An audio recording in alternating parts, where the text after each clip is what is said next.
아주 오래전 난 사람들한테 잘 알려지지 않은 산길을 따라 여행을 떠났다. 그곳은 알프스의 높은 곳에 있는 오래된 마을로 아래로 내려가면 프로방스가 나왔다. 1200m쯤 올라가자 처음 눈앞에 나타난 것은 황무지였다. 땅은 메마르고 야생 라벤더뿐 그곳은 아무것도 자라고 있지 않았다. 난 그 널따란 황무지를 가로질러 걸어갔다. 그렇게 3일을 걷고 나자 말할 수 없이 쓸쓸하고 황량한 경치가 눈앞에 펼쳐졌다. 난 사람들이 떠나버린 마을에 천막을 쳤다. 준비해온 물은 어제 다 떨어졌다. 물을 찾아야 했다. 버려진 채 뜯겨진 벌통같이 보이는 쓰러져가는 집들이긴 하지만 근처에 샘터나 어쩌면 우물이 있을지도 몰랐다.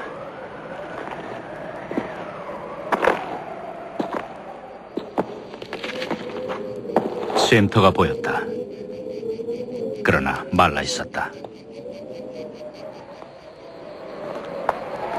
비바람에 지붕마저 날아간 67채의 집들과 종탑이 무너져 내린 조그마한 예배당이 사람 사는 여느 마을처럼 옹기종기 들어서 있었다.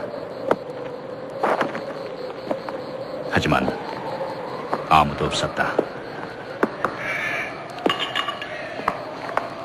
구름 한 점 없이 맑은 초여름 날씨였다.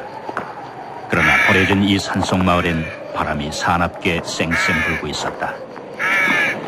바람은 뼈대만 남은 집들 사이를 먹이를 먹다 빼앗긴 짐승처럼 으르렁거리며 불고 있었다. 난 천막을 걷어야 했다.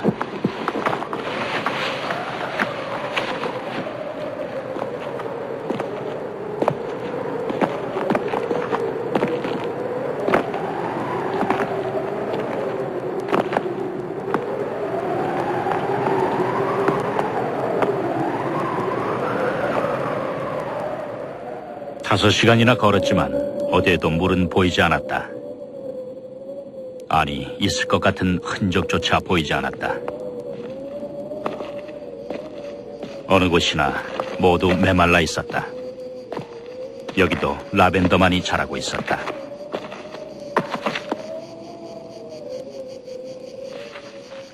그때 저 멀리서 뭔가가 눈에 들어왔다. 거무스름한 게 마치 나무 그루터기인 것 같았다. 어쨌든 난 그쪽을 향해 걸어갔다.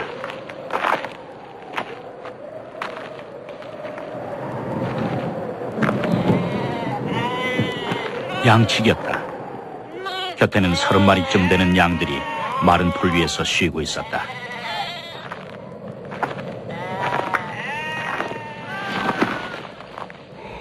그는 내게 물통을 건네줬다. 그리고는 고온의 움푹한 골짜기에 있는 양들의 우리로 날 데려갔다. 그가 물을 길어 올렸다. 기가 막힌 맛이었다. 우물은 깊었다. 그는 엉성하나마 두레박을 매달아 놓고 있었다.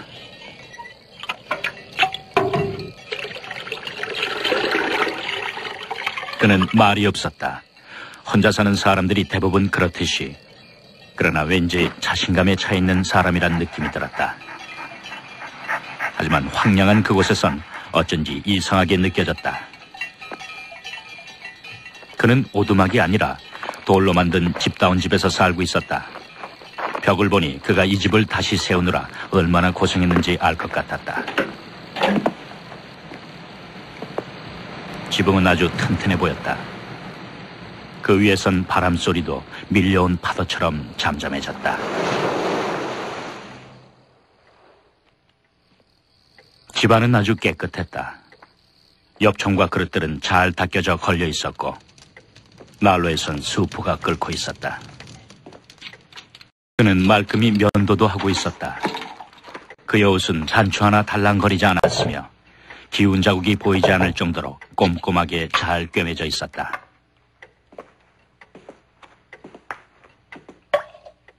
그는 내게 수프를 나눠줬다.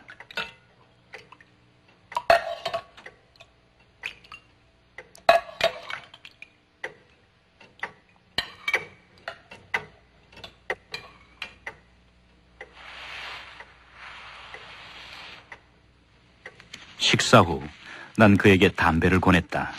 그는 피우지 않는다고 했다. 그의 개도 주인을 닮아 조용했다. 순하고 얌전했다.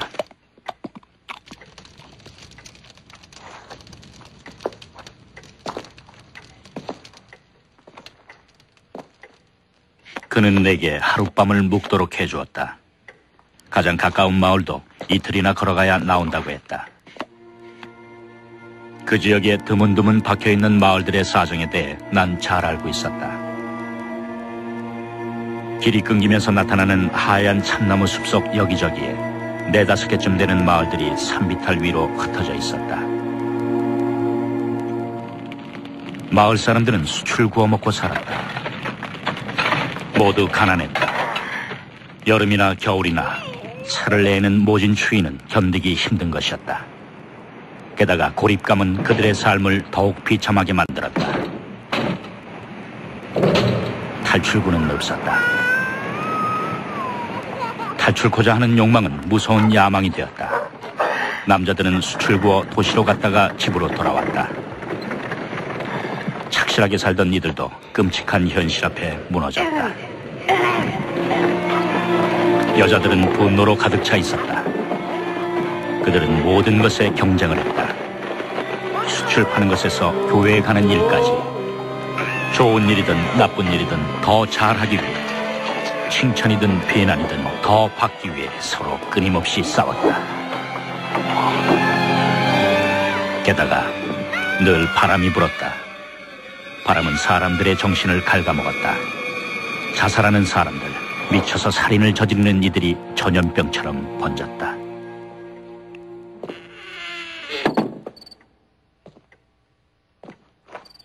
담배를 안 피우는 양치기는 조그마한 자루를 가져오더니 도토리를 한가득 쏟아놨다. 그는 그걸 하나하나 꼼꼼하게 살피면서 좋은 도토리와 나쁜 도토리를 가려내기 시작했다.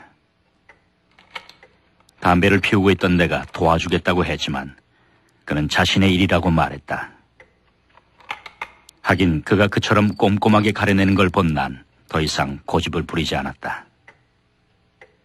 우리가 만나 처음으로 나눈 대화였다. 쓸만한 도토리가 웬만큼 모이자 그는 그걸 10개씩 나눴다.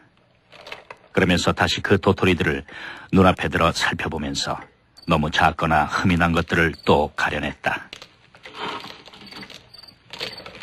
그렇게 가려낸 좋은 도토리들이 100개쯤 모이자 그는 일을 멈췄다. 우린 잠자리에 들었다. 그와 함께 있는 것만으로도 평화로웠다.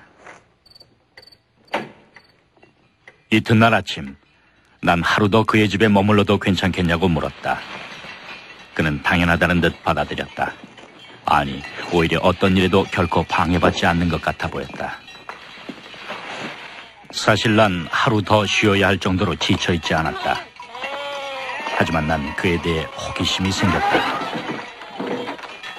그는 우리에서 양떼를 몰고 나와 목초지로 데리고 갔다. 떠나기 전 그는 어제 꼼꼼히 골라낸 도토리가 든 주머니를 물이 든 양동이에 푹 담갔다.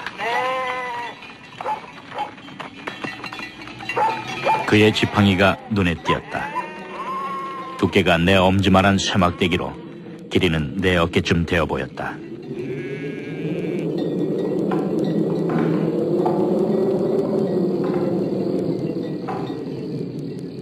난 느릿느릿 산책하는 척하며 그의 뒤를 따라갔다. 그와 일직선으로 한참 떨어져 걸어갔다. 목초지는 골짜기 아래에 있었다. 그는 양떼를 개한테 맡기고 내가 서 있는 언덕 쪽으로 올라왔다. 날 야단치러 오는 줄 알았다. 그게 아니었다. 그가 가는 길에 내가 서 있었던 것뿐이었다. 함께 가겠냐고 물었다. 봉우리 쪽으로 한참 더 올라가는 곳이었다. 목적지에 다다르자 그는 쇠지팡이로 땅을 꾹꾹 찔렀다. 구멍이 파이자 도토리를 넣곤 다시 구멍을 메웠다.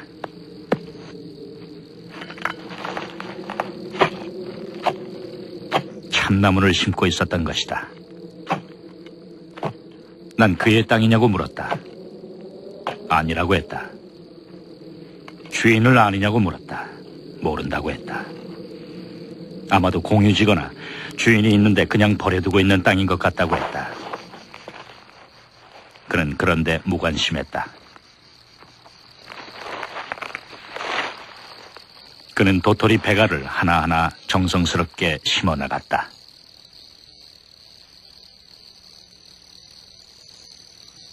점심을 먹고 나서 그는 다시 도토리들을 가려내기 시작했다. 아무래도 내가 끈질기게 물었었나 보다. 그가 대답해 주었다. 지난 3년간 그는 이 아무도 살지 않는 땅에 나무를 심어왔다고 했다. 10만 그루를 심었다고 했다. 그 10만 그루 중에서 2만 그루가 싹을 틔웠다. 하지만 그 2만 그루 중 절반은 다람쥐에게 갉혀먹히거나 프로방스 특유의 환경 때문에 잃게 될 거라고 했다. 그렇다면 앞으로 1만 그루의 참나무들이 자라나게 될 것이었다. 그 황무지에서 말이다. 난 그의 나이가 궁금해졌다. 50은 확실히 넘어 보였다. 55이라고 했다. 그 양치기의 이름은 엘제아르 부피에였다. 그는 산 아래서 농사를 지었었다. 그게 인생 전부였다. 그는 하나뿐이었던 아들과 아내를 잃었다. 그 후 이 외진 곳으로 들어와 양떼와 개와 함께 조용히 살아가는 걸로 만족하고 있었다. 그는 나무가 없어 땅이 죽어가고 있는 것이라고 했다. 그리곤 달리 할 일도 없어서 자신이 이 땅을 살려내보기로 결심했다고 말했다. 미래에 대한 젊은이다운 자기중심적인 생각에서 난 이렇게 말했다. 30년 안에 이 1만 그루의 나무는 아주 커다란 숲을 이루게 될 거라고. 그는 담담하게 말했다.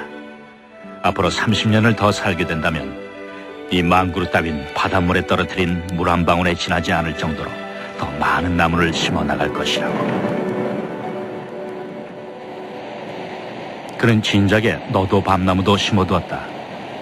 그것은 벌써 한가득한 묘목장이 되어 있었다. 참으로 아름다웠다. 그는 또 자작나무를 심을 거라고 했다.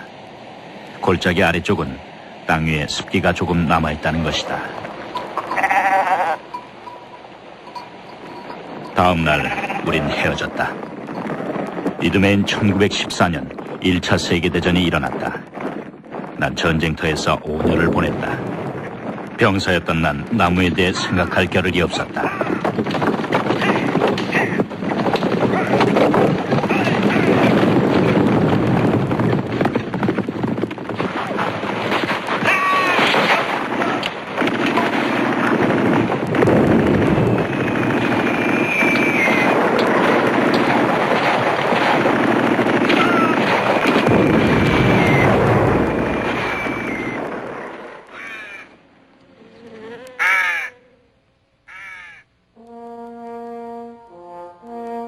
전쟁이 끝나자 난 얼마 안 되는 보상금에 매달려 살았다. 맑고 깨끗한 공기가 그리워 견딜 수가 없었다. 생각만 하고 있다가 어느 날 그 외지고 황량한 곳을 다시 찾아가 보았다. 그곳은 예전 그대로였다. 하지만 멀리 버려진 마을 건너 저 멀리 높은 산등성에 융단처럼 덮고 있는 회색빛의 엷은 안개가 보였다. 어제부터 난 줄곧 나무를 심던 그 노인을 생각하고 있었다. 참나무 1만 그루라 상상해보았다. 엄청나게 큰 숲이 되었겠는걸. 지난 5년 동안 난 수많은 사람들이 죽는 걸 보아왔다. 엘자르 부피에도 세상을 떠났을지 몰랐다. 하긴 20대 젊은이가 보기엔 50대란 할 일이라곤 죽는 일밖에 남지 않은 나이였으니까.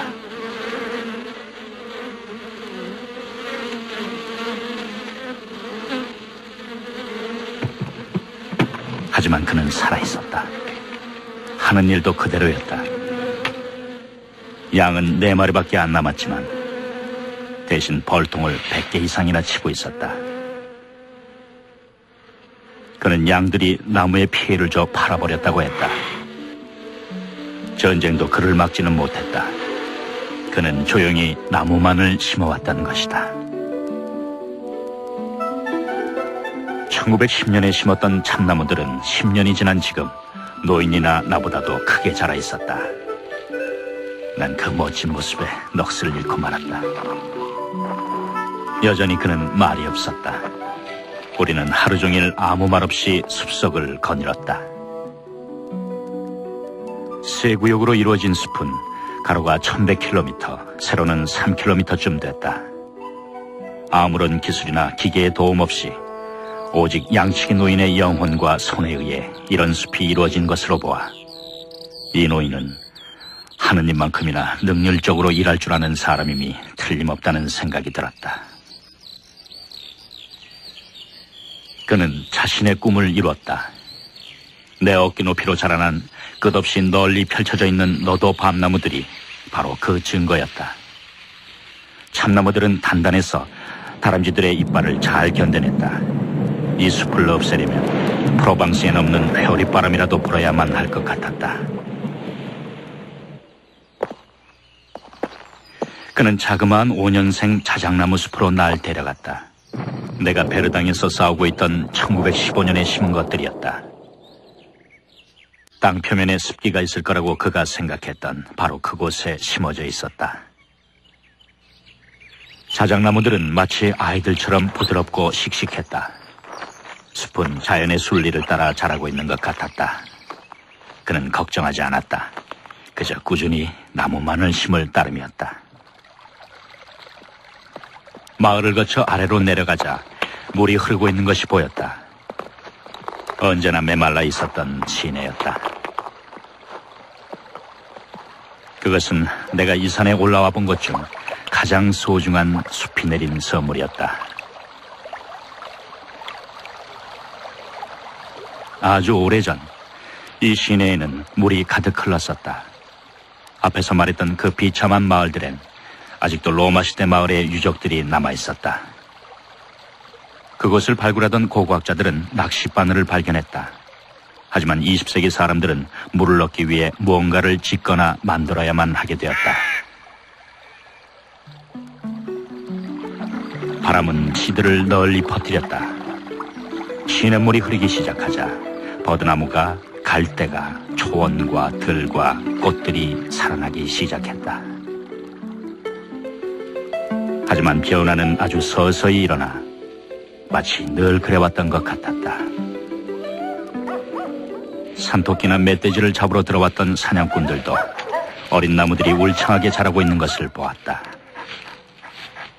하지만 그들은 땅이 부리는 변덕일 뿐이라고 여겼다.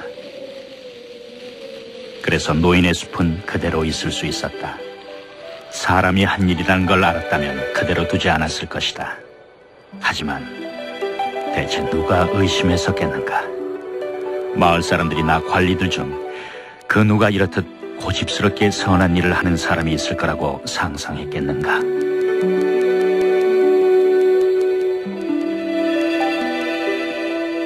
(1920년) 이래로 난 매년 거르지 않고 엘자르 부피에를 찾아갔다. 그는 지치는 법도 없이 꾸준히 나무를 심을 뿐이었다. 하느님은 그에게 이미 천국을 보여주셨던 게 틀림없었다. 난 그의 고통에 대해선 생각해보지 않았다. 틀림없이 그는 이런 숲을 이루기까지 수많은 어려움을 겪었을 것이다. 자신의 신념을 이루기 위해 수없이 절망감과 싸워야 했을 것이다. 우린 그가 완벽한 고독 속에서 일을 해왔다는 걸 알아야만 한다. 너무도 철저히 혼자여서 나중에 그는 결국 말하는 법을 잊어버리고 말았다. 아니, 아마도 필요조차 안 느꼈을 것이다.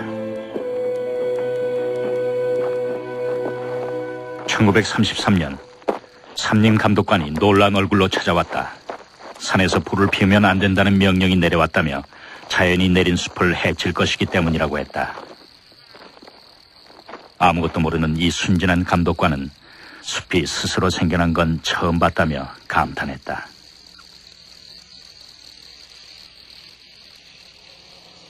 (1935년엔) 정부 관리들로 이루어진 대표단이 자연이 내린 숲을 조사하기 위해 찾아왔다. 그들 중에는 산림부 고위 관리들과 몇 명의 국회의원들, 그리고 전문가들도 있었다. 그들은 의논하고 또 의논했다. 결국 뭔가 조치를 취하기로 결정했다. 다행히도 한 가지 반가운 일만 빼곤 아무 일도 실행되지 않았다. 숲은 정부 관리 책임하에 들어가게 됐고 숲 굽는 일은 금지됐다. 어린 나무들이 내뿜는 건강한 기운과 아름다움에 넋을 잃었기 때문이었다. 숲은 국회의원들에게조차도 마법을 걸었던 것이다.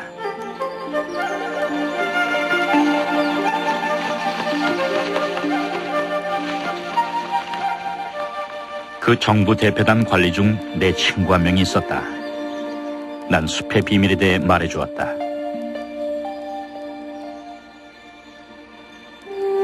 일주일쯤 지나 우린 엘자르 부페를 찾아 산 위로 올라갔다. 그는 일에 몰두해 있었다. 대표단이 들렸던 곳에서 20km쯤 떨어진 곳이었다. 내가 짐작했던 대로 친구는 노인이 하는 일의 소중함을 알아차렸다. 난 노인에게 갖고 간 달걀을 건넸다. 우린 함께 점심을 먹었다. 그리고는 한참 동안 아무 말 없이 주위 경치를 바라보기만 했다.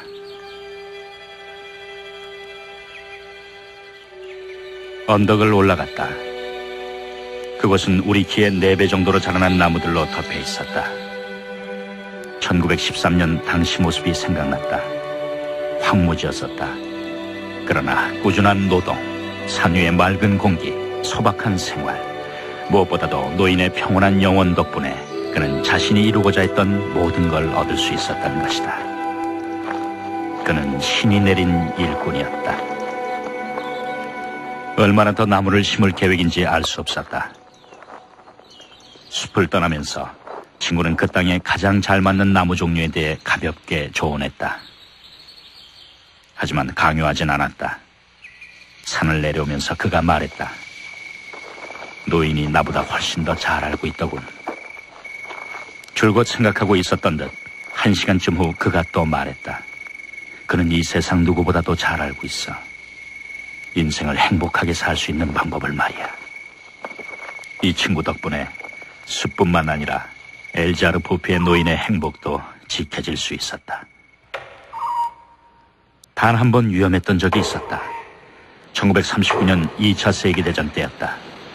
나무를 사용하는 자동차 기관 때문에 나무가 모자라게 되었다. 그러자 사람들은 참나무를 베어내기 시작했다. 하지만 숲이 깊어 운반이 불편하자 경제적으로 손해인 것이 드러났다. 사람들은 떠났다.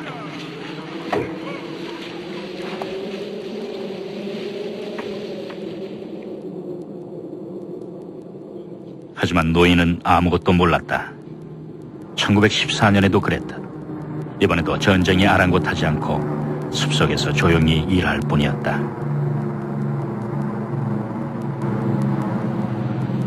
(1945년 6월) 난 마지막으로 엘자르 부페를 봤다. 그때 그의 나이 87이었다.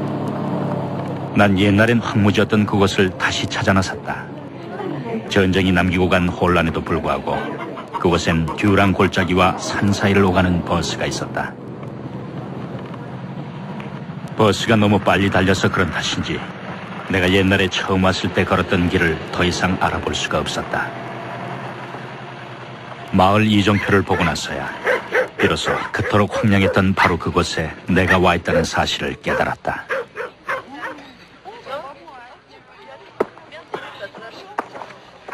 난 베르궁에서 버스를 내렸다. 1913년 당시 이 마을엔 집 12채, 사람 3명이 있었다. 그들은 서로를 미워하며 덫을 놓아 짐승을 잡아먹고 살았다. 희망이라고는 없는 삶이었다. 하지만 모든 것이 변해 있었다. 공기부터 달랐다. 그처럼 모질게 쌩쌩 불어대던 바람 대신 향기롭고 부드러운 산들바람이 날 맞았다. 물소리 같은 소리가 산봉우리 쪽에서 들려왔다. 숲속에서 나는 바람소리였다. 그런데 더욱 놀랍게도 진짜 물소리가 들려왔다. 물이 흘러내리도록 마을 사람들이 만들어 놓은 샘터였다.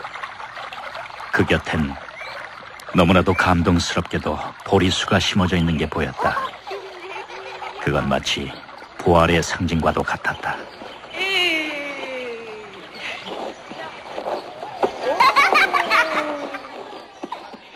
베르공 여기저기 재건을 꿈꾸며 마을 사람들이 시작한 일들이 눈에 띄었다. 희망이 다시 살아난 것이었다. 잿더미는 치워지고 부서진 담들이 다시 지어지고 있었다. 새로 칠한 집들 주위엔 갖가지 야채와 꽃들이 골고루 가지런히 심어져 있는 정원들이 있었다. 양배추와 장미, 금어초와 백합, 샐러리와 아네모네가 함께 있었다. 누구나 살기를 꿈꾸는 곳으로 변해 있었다. 여기서부터 난 걸어가기로 했다. 전쟁이 끝난 지 얼마 안 돼 산은 아직 활력을 되찾지 못했다. 하지만 죽어있던 산은 다시 살아나고 있었다. 산비탈 맨 아래쪽엔 호밀과 보리가 가득 자라고 있는 조그만 들판이 보였다.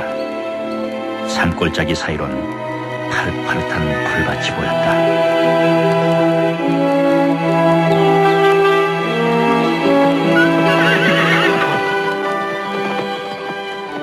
이로부터 8년 후 산 전체는 자연이 선사해준 건강한 생명력으로 넘쳐 흘렀다. 1913년에 보았던 무너진 직터 위엔 이제 깨끗한 농가들이 사이좋게 들어서 있었다. 모두들 행복하고 만족한 모습이었다. 고대로부터 내려온 샘들은 눈과 비를 잘 보존해준 숲 덕분에 다시 흘러내리기 시작했다. 단풍나무 숲 사이에선 샘에서 떨어져 내린 물이 융단처럼 깔린 박하잎들을 적시고 있었다. 마을은 천천히 다시 일어서고 있었다. 비싼 땅값 때문에 평야지대에서 옮겨온 사람들이 마을에 젊음과 활기, 모험심을 가져다 주었다. 거리마다 소박한 시골 생활의 맛을 알게 된 사람들의 건강하고 티없는 웃음소리가 가득했다.